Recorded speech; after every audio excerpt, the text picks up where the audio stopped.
நாடு தூங்கும்போது அவர்கள் கண் விழித்து வேலை செய்கிறார்கள். அவர்களுக்கு ஒரு தலைமையகம் இல்லை, நிலையான அலுவலகம் இல்லை, நிலையான முகவரி இல்லை. அவர்களின் பணியிடம் தொடர்ந்து நகர்ந்து கொண்டே இருக்கிறது. அவர்களின் வேலை ஒருபோதும் நின்றுவிடாது. மற்ற தொழிலாளர்களின் இரவு பணி நேரம் இரவு 10 மணிக்கு தொடங்குகிறது என்று கணக்கிட்டால் அவர்களின் இரவு பணி நேரம் அரை இரவுக்கு பிறகே தொடங்குகிறது. ஒரு சிஸ்டம் அப்டேட்டுக்கு பிறகு, ஒரு சாஃப்ட்வேர் தீர்மானத்துக்கு பிறகு. ஆனால் சொல்லுங்கள், ரயில்வே அதிகாரிகள் கூறும் HPC பரிந்துரை என்ன? 2 இரவு பணிகள் மட்டுமே.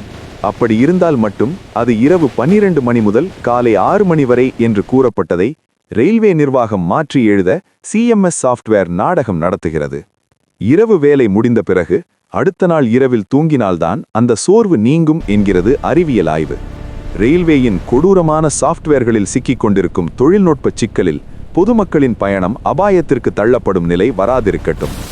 ஓடும் தொழிலாளர்களுக்கு ஏற்படும் சோர்வு இரவு 12 மணி வரை காத்திருக்குமா? மனித உடல் டிஜிட்டல் கடிகாரத்தை பின்பற்றுமா?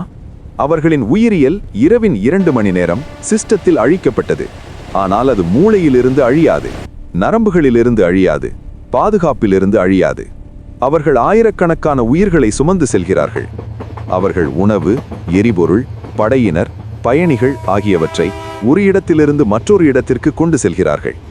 அவர்கள் நாட்டை இயக்கத்தில் வைத்திருக்கிறார்கள். பண்டிகைகள் அவர்கள் பாதைகளில், ஞாயிற்றுக்கிழமைகள் அவர்கள் பணியில். வீட்டில் யாருக்காவது அவசர நிலை ஏற்பட்டாலும் அதை மறைத்து வைத்தே அவர்கள் வேலை செய்ய வற்புறுத்தப்படுகின்றனர். உறுதியான வாராந்திர ஓய்வு நாள் அவர்களுக்கு இல்லை. முன்கூட்டியே தெரியும் விடுமுறை நாட்கள் இல்லை. வருடத்தில் 365 நாட்களும் சக்கரங்களில் மேல் அமர்ந்து வேலை செய்ய வேண்டிய கட்டாயம். ஒரு சிவப்பு சிக்னலை அறியாமல் கடந்துவிட்டால் நூற்றுக்கணக்கான உயிர்கள் அபாயத்தில் சிக்கலாம். ஒரு வினாடி சோர்வு, வரலாறு மீண்டும் எழுதப்படும். இன்னும் ரயில்வே நிர்வாகம் அவர்களின் மணி நேரங்களை மட்டுமே எண்ணிக்கொண்டிருக்கிறது. அவர்களுக்கு சோர்வில்லை.